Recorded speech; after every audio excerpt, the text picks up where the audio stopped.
السلام عليكم ورحمة الله وبركاته. الحمد لله الذي هدانا لهذا وما كنا لنهتدي لولا أن هدانا الله، والصلاة والسلام على أشرف رسل الله وعلى آله وأصحابه الفائزين برضا الله، أما بعد. أعوذ بالله من الشيطان الرجيم. بسم الله الرحمن الرحيم.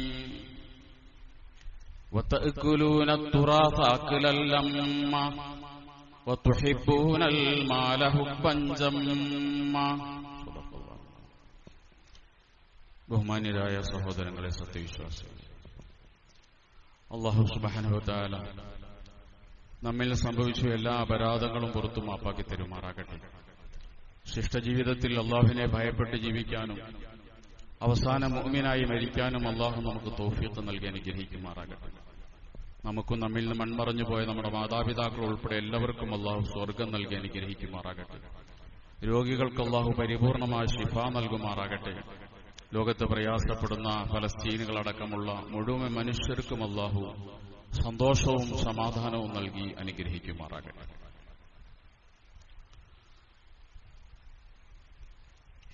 ബഹുമാന്യനായ കണ്ണിയത്ത് അഹമ്മദ് മുസ്ലിയാർ,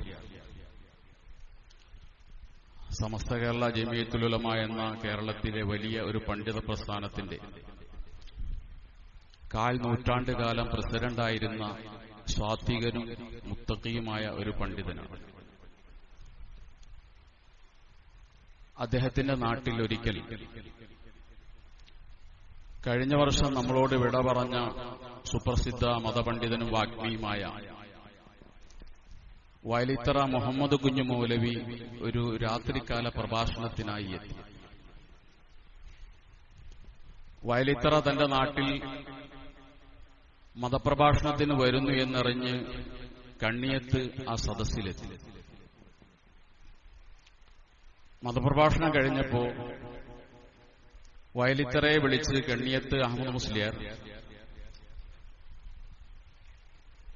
ഒരു രൂപ എടുത്ത് കയ്യിൽ കൊടുത്തു. വെറും 1 രൂപ.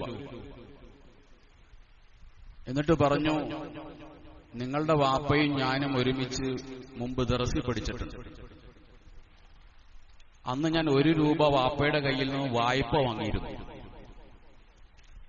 അത് തിരിച്ചു കൊടുക്കാൻ കഴിഞ്ഞില്ല. നിങ്ങളുടെ വാപ്പ മരണപ്പെട്ടു പോവുകയും ചെയ്തു. അതുകൊണ്ട് നിങ്ങളിത് സ്വീകരിക്കണമെന്ന് പറഞ്ഞ് വയലിത്തറയുടെ പോക്കറ്റിലേക്ക് ഇട്ടുകൊടുത്തപ്പോ സന്തോഷത്തോടെ വയലിത്തറ അത് സ്വീകരിച്ചു. അത് കഴിഞ്ഞ് കണ്ണിയത്തൊരു കാര്യം കൂടി പറഞ്ഞു. നിങ്ങൾക്ക് എത്ര സഹോദരങ്ങളും സഹോദരിമാരും ഉണ്ട്? അപ്പൊ വയലിത്തറ സഹോദരങ്ങളുടെയും സഹോദരിമാരുടെയൊക്കെ എണ്ണം പറഞ്ഞപ്പോ ആ 1 രൂപ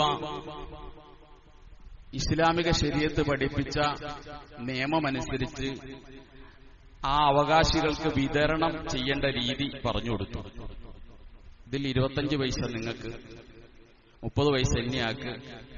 ഇങ്ങനെ ആ സഹോദരങ്ങൾക്ക് കേവലം 1 രൂപയിൽ നിന്ന് കിട്ടേണ്ട അവകാശങ്ങൾ പറഞ്ഞു കൊടുത്തിട്ട് പറഞ്ഞു, ഇത് നീ മാത്രം എടുക്കരുത്, നിങ്ങൾ മാത്രം എടുക്കരുത്, ഞാൻ ഈ പറഞ്ഞ രീതിയിൽ നിങ്ങളുടെ അവകാശികൾ കൂടി 1 രൂപ കൊടുത്തിരിക്കണം. താബിഈങ്ങളിൽപ്പെട്ട ഒരു മഹദി, അവര് ഭർത്താവിന് റൊട്ടിയുണ്ടാക്കാൻ വേണ്ടി മാവ് കുഴച്ചുകൊണ്ടിരിക്കുമ്പോൾ ഒരാൾ വന്ന് അവരോട് പറഞ്ഞു, നിങ്ങളുടെ ഭർത്താവ് മരണപ്പെട്ടു. ഉടനെ ആ മാവ് അവർ മാറ്റിവെച്ചു. കൂടെ നിന്നവർ ചോദിച്ചു, അത് കുഴച്ച് മാവുണ്ടാക്കി എടുക്കാമായിരുന്നില്ലേ, റൊട്ടിയാക്കാമായിരുന്നില്ലേ? അപ്പൊ അവര് പറഞ്ഞു, എന്റെ ഭർത്താവ് മരണപ്പെട്ടതിന്റെ വേദന എനിക്കുണ്ട്. അതിലുപരി ഭർത്താവ് മരണപ്പെടുന്നത് വരെ ഞാൻ ഈ കുഴയ്ക്കുന്ന മാവിന്റെ ഉടമ എന്റെ ഭർത്താവ് മാത്രമായിരുന്നു. ഭർത്താവ് മരിച്ചതോടുകൂടി ഇതിനകത്ത് പല അവകാശികളും വന്നു കഴിഞ്ഞു. ഇനി ഇത് എനിക്ക് മാത്രം ഉണ്ടാക്കാൻ കഴിയില്ല, അതിന്റെ അവകാശികളുടേതെല്ലാമാണ്. അതുകൊണ്ട് ഞാനത് നിർത്തുകയാണ് എന്ന് പറഞ്ഞു. അനന്തര സ്വത്ത് എങ്ങനെ വീതിക്കണമെന്ന്, അതിൽ പാലിക്കേണ്ട സൂക്ഷ്മതകൾ എത്രയെന്നും ബോധ്യപ്പെടുത്താനാണ് ഞാൻ ഈ രണ്ട് സംഭവങ്ങളും നിങ്ങളുടെ മുന്നിൽ വച്ചത്. പരിശുദ്ധ റമദാൻ നമ്മുടെ മുന്നിലുണ്ട്. ഞാൻ കഴിഞ്ഞ ആഴ്ച ബന്ധുക്കൾക്കിടയിലെ, സഹോദരങ്ങൾക്കിടയിലെ പിണക്കങ്ങൾ അവസാനിപ്പിച്ച് വേണം വിശുദ്ധ റമദാനിലേക്ക് കടക്കാൻ എന്ന് സൂചിപ്പിച്ചപ്പോൾ പിന്നീട് എനിക്ക് മനസ്സിലായ ഒരു കാര്യം, നമ്മുടെ നാട്ടിലുൾപ്പെടെ പല പ്രദേശങ്ങളിലും സഹോദരങ്ങൾക്കിടയിൽ ഉണ്ടാകുന്ന പിണക്കത്തിന്റെ യഥാർത്ഥ കാരണം, ആ പിണക്കം തുടങ്ങുന്നത് വാപ്പയുടെയോ ഉമ്മയുടെയോ സ്വത്ത് വിതരണം ചെയ്തതു മുതലാണ്. അവിടെ നിന്നാണ് ഈ പിണക്കങ്ങളൊക്കെ തുടങ്ങുന്നത്. മാതാപിതാക്കൾ മരിച്ചു, അവരുടെ സ്വത്ത് വിതരണം ചെയ്യേണ്ടി വരുന്നു. അതുമായി ബന്ധപ്പെട്ടുണ്ടാകുന്ന തർക്കങ്ങളാണ് കാലാകാലത്ത് ശത്രുതയിലേക്കും പകയിലേക്കും സഹോദരങ്ങളെയും സഹോദരിമാരെയും ഒക്കെ എത്തിച്ച് ഒരുപക്ഷേ കൊല്ലുകയോ കൊല്ലാൻ വേണ്ടി കൊട്ടേഷൻ കൊടുക്കുകയോ, മരിച്ചാൽ എന്റെ മയ്യിത്ത് പോലും അവനെ അല്ലെങ്കിൽ അവളെ കാണിക്കരുതെന്ന് വസിയത്ത് ചെയ്യുന്ന ഒരവസ്ഥയിലേക്ക് സഹോദരങ്ങൾക്കിടയിലെ ശത്രുത എത്തിപ്പെടുന്നതിന്റെ കാരണം പോലും ഈ അനന്തര സ്വത്ത് വിതരണം ചെയ്യുന്നിടത്തുണ്ടായിത്തീരുന്ന അനീതിയാണ്, അക്രമമാണ്.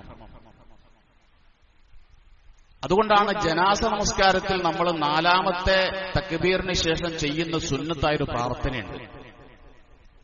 അല്ലാഹുമ്മ ലാ തഹ്രിംനാ അജ്റഹു വലാ തഫ്തിന്നാ ബഅദഹു വഗ്ഫിർ ലനാ വലഹു. നിങ്ങൾക്കതിന്റെ അർത്ഥം അറിയാമെങ്കിൽ വളരെ അർത്ഥവത്തായൊരു പ്രാർത്ഥനയാണത്. അല്ലാഹുമ്മ ലാ തഹ്രിംനാ അജ്റഹു, പടച്ചവനെ ഞങ്ങൾ ഈ ചെയ്തതിന്റെ പുണ്യം ഞങ്ങൾക്ക് നീ തടയരുത്. വലാ തഫ്തിന്നാ ബഅദഹു, ഞങ്ങളുടെ വാപ്പ മരിച്ചു പോവുകയാണ്, വാപ്പ പോയി, ഇനി ഞങ്ങൾ സഹോദരങ്ങൾക്കിടയിൽ നീ പ്രശ്നം ഉണ്ടാക്കരുത്, ഫിത്ന ഉണ്ടാക്കരുത്, ഞങ്ങൾക്കിടയിൽ അനൈക്യമുണ്ടാക്കരുത്, പിണക്കമുണ്ടാക്കരുത്. വഗ്ഫിർ ലനാ വലഹു, ഞങ്ങൾക്കും പുറത്തു തരണം, ഞങ്ങളുടെ വാപ്പയ്ക്കും പുറത്തു കൊടുക്കണം. വാപ്പയെ ഖബറിലേക്ക് വയ്ക്കുന്നതിന് മുമ്പ് അവസാനമായി പറയുന്ന പ്രാർത്ഥന, വാപ്പയ്ക്ക് ശേഷം ഉമ്മയ്ക്ക് ശേഷം ഞങ്ങൾ സഹോദരങ്ങൾക്കിടയിൽ പിണക്കമുണ്ടാക്കരുത്, അനൈക്യമുണ്ടാക്കരുതെന്ന് അതിപ്രധാനമായൊരു പ്രാർത്ഥന ചെയ്തിട്ടാണ് ഈ ജനാസ ഇവിടെ നിന്ന് ഖബറിലേക്ക് എടുക്കുന്നത്. കാരണം ഇത്തരം പ്രശ്നങ്ങൾ ഉണ്ടാകാനുള്ള സാധ്യതകളെ മുൻകൂട്ടി കണ്ടുകൊണ്ട് വിശുദ്ധ ഖുർആൻ, വിശുദ്ധ തിരുനബി സല്ലല്ലാഹു അലൈഹി വസല്ലം അത്തരത്തിലൊരു പ്രാർത്ഥന നമ്മൾ പഠിപ്പിക്കുക. ഇന്ന് ഈ വിഷയത്തിൽ നടക്കുന്ന അനീതികൾ, അക്രമങ്ങൾ, സ്വാർത്ഥതകൾ അത് പകൽ വെളിച്ചം പോലെ വ്യക്തമാണ്. കഴിവ് കുറഞ്ഞ അനുജന്മാരെ ജ്യേഷ്ഠന്മാര് പറ്റിക്കുക, പെങ്ങന്മാരെ അവഗണിക്കുക, ഇങ്ങനെ കയ്യൂക്കുള്ളവൻ കാര്യക്കാരനാകുന്ന ഒരു പ്രധാനപ്പെട്ട മേഖലയാണ് അനന്തരസ്വത്ത് വിതരണം ചെയ്യുന്ന സ്ഥലമെന്നുള്ളത്. പല കുടുംബങ്ങളിലും നടക്കുന്ന അതൊക്കെ തന്നെയാണ്. ഇതിന്റെ അനന്തരഫലമായി കാലാകാലത്തേക്കുള്ള പിണക്കം, റമദാനികൾ എത്ര കഴിഞ്ഞുപോയാലും അവർക്കിടയിൽ തീരാത്ത പിണക്കങ്ങൾ, പൈസയ്ക്ക് മുന്നിൽ ബന്ധങ്ങൾക്ക് യാതൊരു വിലയും കൽപ്പിക്കാതെ ഇതെല്ലാം പൈസ കൊണ്ട് നടക്കുമെന്നുള്ള ഒരു മൗഢ്യമായ ധാരണയിലൂടെ മനുഷ്യരിങ്ങനെ നീങ്ങിക്കൊണ്ടിരിക്കുകയാണ്. അതുകൊണ്ടാണ് വിശുദ്ധ ഖുർആൻ ഏറ്റവും അധികം പരാമർശിച്ചൊരു വിഷയമാണ് അനന്തര സ്വത്ത് എങ്ങനെ വിതരണം ചെയ്യാം. ഞാൻ പലപ്പോഴും പറയാറുണ്ട്, ഒരു നേരം സത്യവിശ്വാസി നിർബന്ധമായി ചെയ്യേണ്ട നമസ്കാരം 5 നേരമാണ്. 5 എന്ന് പറയാൻ 3 അക്ഷരങ്ങളെ വേണ്ടൂ, ഹംസ്. ഈ 3 അക്ഷരങ്ങൾ ഖുർആൻ പ്രയോഗിച്ചിട്ടില്ല. അതുകൊണ്ടാണ് ചേകന്നൂർ മൗലവിക്ക് ഒരു ഗ്രൂപ്പ് ഉണ്ടായത്. അതുപോലും പറയാത്ത അള്ളാഹുവിന്റെ ഖുർആൻ എത്രയോ ആയത്തുകളിലൂടെയാണ് കൃത്യമായി അനന്തര സ്വത്ത് എങ്ങനെ വിതരണം ചെയ്യണമെന്ന് നമ്മളെ പഠിപ്പിച്ചിട്ടുള്ളത്.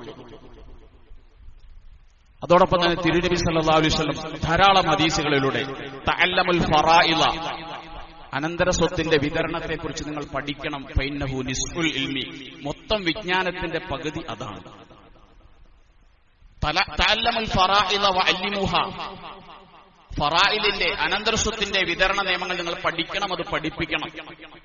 ഫൈന്നഹു അവ്വലു ഇൽമി യുൻസഉ അൻ ഉമ്മത്തി, എന്റെ സമുദായത്തിൽ നിന്നും ഉയർത്തപ്പെടുന്ന ആദ്യത്തെ വിജ്ഞാനം ഇതായിരിക്കും. ഈ വിജ്ഞാനമാണ് ആദ്യം ഈ സമുദായത്തിൽ നിന്ന് ഉയർത്തപ്പെടുക. അതറിയാവുന്ന ആളുകൾ വളരെ കുറവായിരിക്കും. ഇദാ തഹദ്ദസ്തും അനിൽ ഫറായിൽ, നിങ്ങൾ വെറുതെ സംസാരിച്ചിരിക്കുകയാണെങ്കിൽ അനന്തര സ്വത്തിന്റെ വിതരണത്തെക്കുറിച്ച് സംസാരിക്കുക എന്ന് നബി സല്ലല്ലാഹു അലൈഹി വസല്ലം പറഞ്ഞു. നിങ്ങളുടെ സാധാരണ സംസാരങ്ങളിൽ പോലും ഇത് കടന്നു വരണം. കാരണം ഇത് അന്യം നിന്നു പോകാൻ സാധ്യതയുള്ള ഒരു വിജ്ഞാനമാണെന്ന് തിരുനബി സല്ലല്ലാഹു അലൈഹി വസല്ലം നമ്മളെ പഠിപ്പിക്കുകയാണ്. അതുകൊണ്ട് വളരെ കൃത്യമായ സൂക്ഷ്മത വേണ്ട ഒരു മേഖലയാണിത്. 3 വിഭാഗം ആളുകളെയാണ്. ഒന്ന്, അനന്തരസ്വത്തിന്റെ വിതരണത്തിൽ മധ്യസ്ഥത വഹിക്കുന്ന ആളുകളുണ്ടാവും. അത് കുടുംബത്തിലെ ഏതെങ്കിലും കാരണവരായിരിക്കാം, അമ്മാവനായിരിക്കാം, എളാപ്പിയായിരിക്കാം, മൂത്താപ്പിയായിരിക്കാം. ഇവർക്ക് നരകം കിട്ടുന്ന പണി ഇവർ ചെയ്യരുത്. നീതിപരമായി അത് വിതരണം ചെയ്യാൻ കഴിയണം. കയ്യൂക്കുള്ളവന്റെ കൂടെ നിന്നിട്ട് അവന്റെ കയ്യിൽ നിന്ന് കാശ് വാങ്ങി കണ്ണായ സ്ഥലങ്ങളൊക്കെ അവൻ എഴുതി കൊടുക്കുക, ഇതൊരിക്കലും ഒരു മധ്യസ്ഥൻ ചെയ്യരുത്. ഇവിടെ നിങ്ങൾക്ക് എന്തെങ്കിലും കിട്ടിയെന്നിരിക്കാം, പക്ഷെ നാളെ നിങ്ങൾക്ക് കിട്ടാൻ പോകുന്ന നരകമായിരിക്കും. മധ്യസ്ഥന്മാര് മനസ്സിലാക്കണം. അതുപോലെ സ്വത്ത് വിതരണം ചെയ്യുമ്പോൾ മാർക്കറ്റ് വില നിശ്ചയിക്കണം. ഒരു ഏക്കറിന് ചിലപ്പോ ഓരോ ഏക്കറിന്റെ വില മറ്റു ചില സ്ഥലത്ത് ഒരു സെന്റിനുണ്ടാകാം. അപ്പൊ അളവല്ല നോക്കേണ്ടത്, മാർക്കറ്റ് വില നിശ്ചയിച്ചുകൊണ്ടായിരിക്കണം മധ്യസ്ഥന്മാർ ഈ വിഷയത്തിൽ ഇടപെടേണ്ടത്.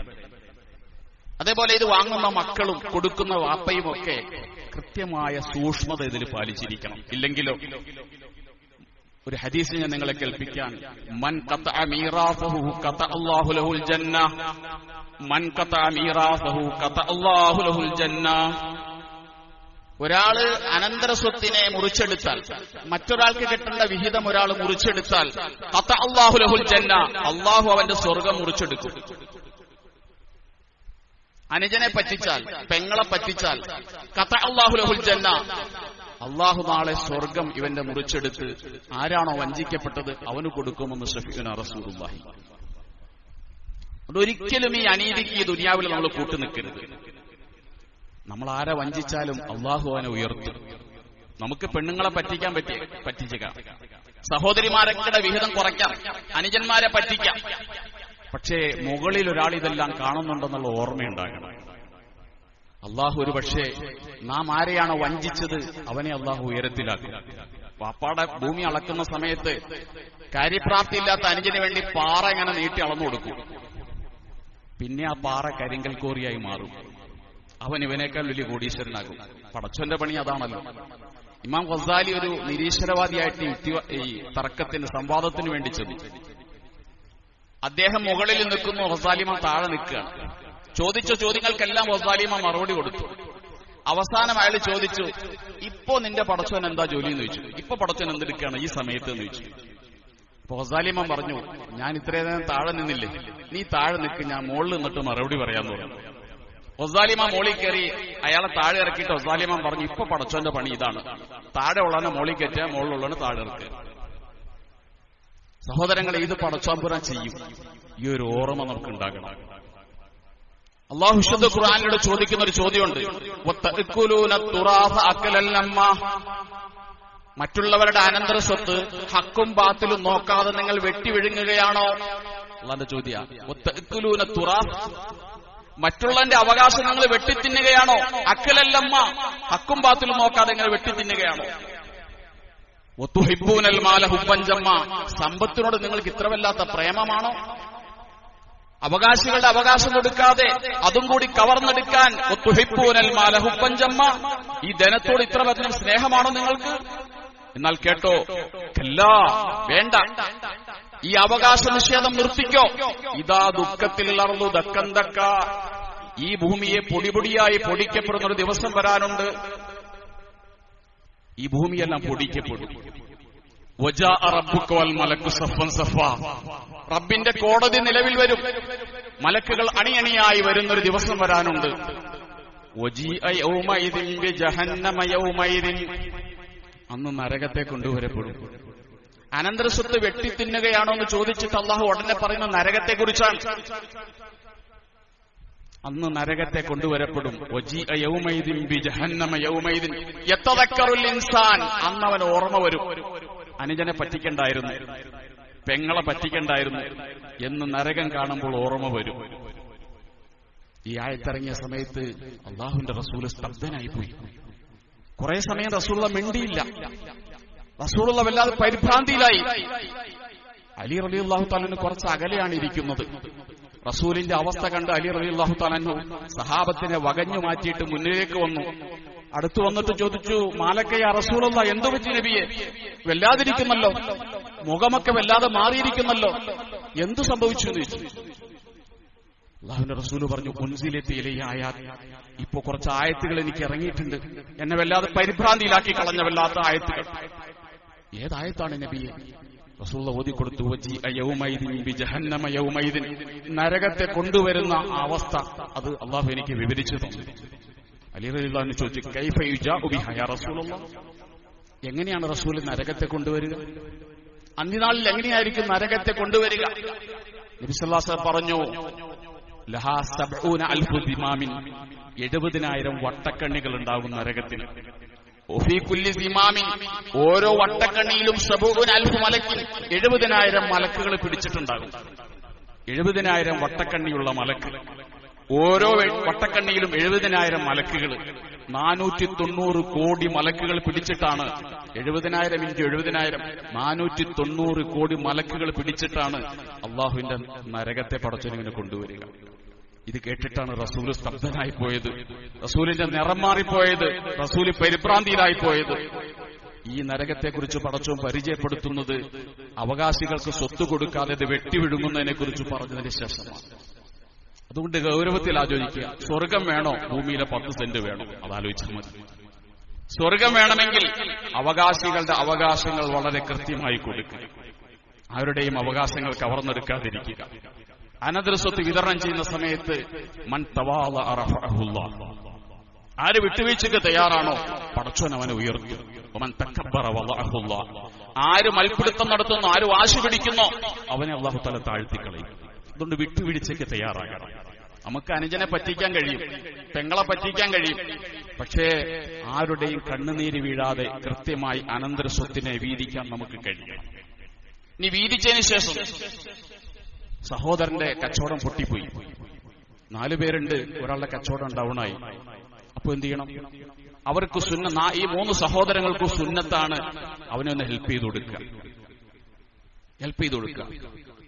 അല്ലെങ്കിൽ ഒരു അനുജന് രോഗം വന്നു, അവൻ ചികിത്സയ്ക്ക് വേണ്ടി ധാരാളം പണം ചെലവഴിച്ചു, അവൻ കഷ്ടപ്പെടുകയാണ്. ഈ സഹോദരങ്ങൾ എന്ത് ചെയ്യണം? അവനൊന്ന് ഹെൽപ്പ് ചെയ്ത് കൊടുക്കണം. തനിക്ക് കിട്ടിയ വാപ്പാടെ വിഹിതത്തിൽ നിന്നും കുറച്ച് അവന് കൂടി കൊടുക്കണം. അതുപോലെ ചെയ്യുന്നൊരു ദുൽമുണ്ട്, അനന്തര സ്വത്തിനെ മൂത്ത ജ്യേഷ്ഠൻ കൈയടക്കി വെക്കുക, വർഷങ്ങളോളം വീതിക്കൂല. വാപ്പ മരിച്ച എന്താ പറയാന്നറിയോ? ഉമ്മായും കൂടി മരിക്കട്ടെ എന്നിട്ട് വീതിക്കാം. ഇതാര് പഠിപ്പിച്ച നിയമമാണ്? വാപ്പയുടെ സ്വത്ത് വീതിക്കാൻ ഉമ്മ മരിക്കണം, അല്ലെ ഉമ്മയുടെ സ്വത്ത് വീതിക്കാൻ വാപ്പ കൂടി മരിക്കണമെന്ന് ഏത് ഷറാണ് നിങ്ങൾ പഠിപ്പിച്ചത്? വാപ്പ മരിച്ചാൽ വാപ്പയുടെ സ്വത്ത് വീതിക്കണം, ഉമ്മ മരിച്ചാൽ ഉമ്മയുടെ സ്വത്ത് വീതിക്കണം. 3 ദിവസം കഴിഞ്ഞാൽ 3 ദിവസം താഴ്സിയത്തിന്റെ ദിവസങ്ങളാണ്. അത് കഴിഞ്ഞ 4-ാം ദിവസം സ്വത്ത് വിഭജിച്ച് അവകാശികൾക്ക് കൊടുക്കണം. അതാണ് ഏറ്റവും ശ്രേഷ്ഠമായിട്ടുള്ളത്. അതിങ്ങനെ വച്ച് 10 കൊല്ലത്തോളം ജ്യേഷ്ഠൻ അനുഭവിക്കുക, അതിന്റെ ആദായങ്ങളൊക്കെ എടുക്കുക. 10 കൊല്ലം കഴിയുമ്പോൾ അനിയന്മാരെ നിർബന്ധിച്ചു വരുമ്പോൾ വിധിച്ചു കൊടുക്കുക. ആരെങ്കിലും ചോദിച്ചാൽ അവൻ ആർത്തിയാണെന്ന് പറഞ്ഞ് പരിഹസിക്കുക. ഇതൊന്നും ഒരു നല്ല മുഅ്മിനായ മനുഷ്യനെ സംബന്ധിച്ചിടത്തോളം പറ്റിയൊരു പരിപാടിയാണ്. സഅദ് ഇബ്നു റബീഅ റളിയല്ലാഹു തആല അൻസാരികളിൽ ഏറ്റവും ധനാഢ്യനായ ഒരു സഹാബിയാണ് സഅദ് ഇബ്നു റബീഅ. അദ്ദേഹം ഉഹദ് യുദ്ധത്തിൽ ഷഹീദായി. അദ്ദേഹത്തിന് 2 പെൺമക്കളുണ്ട്. സഅദ് ഇബ്നു റബീഅ എന്ന് പറയുന്ന മുതലാളിയുടെ, ആ സഹാബിയുടെ മുഴുവൻ സമ്പത്തും അദ്ദേഹത്തിന്റെ സഹോദരൻ കൈയടക്കി. ഒന്നും കൊടുത്തില്ല, ഈ ഭാര്യയ്ക്കും കൊടുത്തില്ല, ഈ സഅദ് റളിയല്ലാഹുവിന്റെ മക്കൾക്കും കൊടുത്തില്ല. സഅദ് റളിയല്ലാഹുവിന്റെ ഭാര്യ ജാഅത്ത് ഇംറഅത്തു സഅദിൻ ഇലാ റസൂലില്ലാഹി ബിബനതൈഹ, ആ 2 പെൺമക്കളെയും പിടിച്ചുകൊണ്ട് റസൂലിന്റെ അടുക്കലേക്ക് വന്നു സഅദിന്റെ ഭാര്യ. എന്നിട്ട് പറഞ്ഞു, നബിയെ, ഇത് സഅദിന്റെ 2 പെൺമക്കളാണ്, ഇവരുടെ വാപ്പ അങ്ങയോടൊപ്പം ഉഹദ് യുദ്ധത്തിൽ പങ്കെടുത്തു, അദ്ദേഹം ഷഹീദായി. സമ്പത്തുണ്ടായിരുന്നു, പക്ഷേ അദ്ദേഹത്തിന്റെ സഹോദരങ്ങൾ സമ്പത്ത് മുഴുവൻ കൈയടക്കി. ഒന്നും ഈ പെൺമക്കൾക്ക് ബാക്കി വെച്ചിട്ടില്ല റസൂല്. ഈ പെൺമക്കളെ പൈസയില്ലാതെ ഞാൻ എങ്ങനെയാണ് കല്യാണം കഴിക്കുക? അവർ ചോദിക്കുന്നുണ്ട്, പൈസയില്ലാതെ ഞാൻ ഈ പെൺമക്കളെ എങ്ങനെ ഇറക്കിവിടും റസൂല്? അപ്പൊ നബി സല്ലല്ലാഹു അലൈഹി വസല്ലം പറഞ്ഞു, നീ ക്ഷമിക്ക്, പടച്ചോനൊരു തീരുമാനം ഉണ്ടാക്കും, അള്ളാഹു ഒരു തീരുമാനം ഉണ്ടാക്കും. ഉടനെ ജിബ്രീൽ അലൈഹിസ്സലാം വഹയുമായി ഇറങ്ങി സൂറത്തുൻ നിസായിന്റെ 11-12 ആയത്തുകൾ, യുസീകുമുല്ലാഹു ഫീ ഔലാദിക്കും ലിദ്ദക്കരി മിസ്ലു ഹദ്ദിൽ ഉൻസയൈൻ, ആണിന് കൊടുക്കുന്നതിന്റെ പകുതി പെണ്ണിന് കൊടുത്തിരിക്കണം. ഒരു പെണ്ണേ ഉള്ളെങ്കിൽ പകുതി കൊടുക്കണം, 2 പെൺമക്കളുണ്ടെങ്കിൽ 3-2 കൊടുക്കണം. കൃത്യമായ നിയമം പരിശുദ്ധ ഖുർആനിലൂടെ ഉടനെ ജിബ്രീൽ അലൈഹിസ്സലാത്തു വസ്സലാം ഇറങ്ങി പറഞ്ഞു കൊടുത്തു. ഇന്നും ആ നിയമം പരിശുദ്ധ ഖുർആനിലുണ്ട്, നമ്മളത് പാലിക്കുന്നില്ല. ഒരു കാര്യം കൂടി പറഞ്ഞേക്കാം. അള്ളാഹുവിന്റെ റസൂല് പറഞ്ഞു, യഫ്റഹു അഹദുക്കും ഇൻ കാന ലഹു ഹഖ്ഖും മിൻ അബീഹി. നാളെ അള്ളാഹുവിന്റെ കോടതിയിൽ ചില മക്കൾ ചിരിച്ചുകൊണ്ട് വരും വാപ്പാടെ അടുത്തേക്ക്. എന്തിനാണെന്നറിയോ? ഈ മക്കൾക്ക് വാപ്പ അവകാശം കൊടുത്തിട്ടില്ല. ഞാൻ എന്റെ ശബ്ദം ശ്രവിക്കുന്ന വാപ്പമാരോട് പറയാനുള്ളത്, നിങ്ങൾക്ക് ഖബറിൽ സുഖം വേണമെങ്കിൽ രണ്ട് കാര്യങ്ങൾ ശ്രദ്ധിക്കണം. ഒന്ന്, നിങ്ങളുടെ സമ്പത്ത് നിങ്ങൾ ദൂർത്തടിക്കുന്നു. മകൻ ശരിയല്ല, അതുകൊണ്ട് മക്കൾക്ക് കൊടുക്കൂല എന്ന് പറഞ്ഞ് അടിച്ചുപൊളിച്ച് ജീവിച്ച് മക്കൾക്കൊന്നും ഇല്ലാതെ നിങ്ങൾ തീർക്കരുത്. നിങ്ങളുടെ ഖബർ നന്നായിരിക്കില്ല, മക്കളുടെ ലാനത്ത് കിട്ടും. മക്കൾക്ക് വേണ്ടി എന്തെങ്കിലും സമ്പാദിച്ചു വെക്കണം. രണ്ടാമത്തെ കാര്യം, പെൺമക്കൾക്ക് അവകാശം കൊടുക്കുന്ന വിഷയത്തിൽ ഒരു വ്യത്യാസവും കാണിക്കാൻ പാടില്ല. പെൺമക്കളോട് അനീതി കാണിക്കരുത്.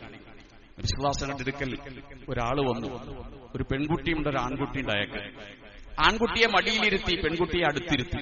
റസൂൽ പറഞ്ഞു, മാ അദൽത, നീതിയല്ലാട്ടോ ചെയ്തത്. ആൺകുട്ടിയെ മടിയിലിരുത്തിയിട്ട് പെൺകുട്ടിയെ നിലത്തിരുത്തിയത് നീതിയല്ല. നീ മടിയിലിരുത്തുന്നെങ്കിൽ അതിന് ഏറ്റവും അവകാശപ്പെട്ടത് നിന്റെ പെൺകുട്ടിയാണ്. എവിടെന്നാ നമ്മൾ ഈ പെൺമക്കളോട് വിവേചനം പഠിച്ചത്?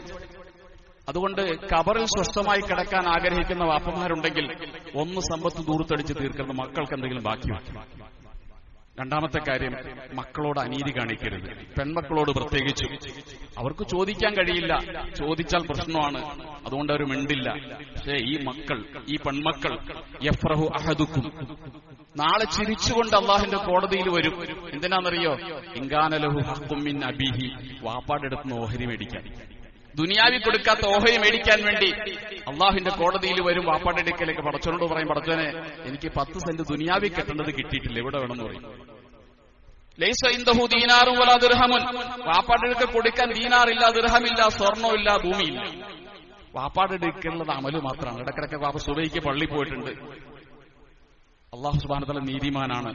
ഈ പെൺമക്കൾക്ക് ഈ വാപ്പയുടെ ഇബാദത്ത് എടുത്തു കൊടുക്കും. പരിശുദ്ധ റമദാൻ മുന്നിലുണ്ട്. 35-40 ഡിഗ്രി ചൂടിലാണ് നോമ്പ് പിടിക്കാൻ പോണത്. ഈ നോമ്പൊക്കെ മക്കള് മേടിച്ചോണ്ട് പോകും. യഫ്റഹു, ചിരിച്ചോണ്ട് പോകുന്ന പറഞ്ഞത്. വാപ്പാടെ അമല് കൊണ്ട് സ്വർഗത്തീപ്പാൻ പറ്റിയില്ലോ, വാപ്പ നരകത്തിലാണെങ്കിലും. ഇങ്ങനെ നമ്മുടെ അമലുകൾ മക്കൾ പിടിച്ചു വാങ്ങുന്നൊരു ദിനം വരാനുണ്ടെന്നുള്ള ഓർമ്മ എന്നെ ശ്രദ്ധിക്കുന്ന ഓരോ സഹോദരങ്ങൾക്കുണ്ടാകണം. അത് കൃത്യമായി ഓരോ അവകാശികൾക്കും അവകാശം നിങ്ങൾ വകച്ചു കൊടുക്കണം. അങ്ങനെ നിങ്ങൾക്കിടയിൽ പിണക്കങ്ങൾ തീർക്കണം. ആർക്കെങ്കിലും അതിൽ കഴിഞ്ഞിട്ടില്ലെങ്കിൽ സമയമുണ്ട്. പരിശുദ്ധ റമദാനിന് മുമ്പുള്ള ഏതാനും ദിവസങ്ങൾ അവകാശങ്ങൾ വകവച്ചു കൊടുക്കുക. മരിക്കുന്ന സമയത്ത് ഉമ്മ മരിക്കുന്ന സമയത്ത് എന്തെല്ലാം ഉണ്ടോ അതെല്ലാം ഓഹരി ചെയ്യണം, എല്ലാം ഓഹരി ചെയ്യണം. വാപ്പാടെ കൂടെ മകൻ കടയിൽ പോയി ഇരുന്നിട്ടുണ്ട്, മൂത്ത മകൻ. കുറെ നാൾ കഴിഞ്ഞപ്പോ കട മകന്റേതായി. എങ്ങനെ ആയെന്ന് വാപ്പാക്കും അറിയില്ല, ഇവനും അറിയില്ല. പറ്റില്ല, ആ കട കൂടി എല്ലാവർക്കും ഓഹരി ചെയ്യണം. വാപ്പ മരിക്കുമ്പോൾ വാപ്പയിടാതായി എന്തെല്ലാമുണ്ടോ അത് ആരുടെ കസ്റ്റഡിയിലാണെങ്കിലും ശരി, ആ സ്വത്ത് മുഴുവനും എല്ലാവർക്കും ശറഅ് കൽപ്പിച്ച രീതിയിൽ കൃത്യമായി ഓഹരി ചെയ്ത് കൊടുത്തില്ലെങ്കിൽ അനീതിയാണ്, അക്രമമാണ്, നരകം വിലയ്ക്ക് വാങ്ങുന്ന പരിപാടിയാണെന്ന് മനസ്സിലാക്കുക. അല്ലാഹു തആല കാര്യങ്ങൾ മനസ്സിലാക്കി നേർവഴിക്ക് ചിന്തിച്ച് നന്നാകാൻ അല്ലാഹു നമ്മെ അനുഗ്രഹിക്കുമാറാകട്ടെ. വാഖിറു ദഅവതി അൽഹംദുലില്ലാഹി റബ്ബിൽ ആലമീൻ.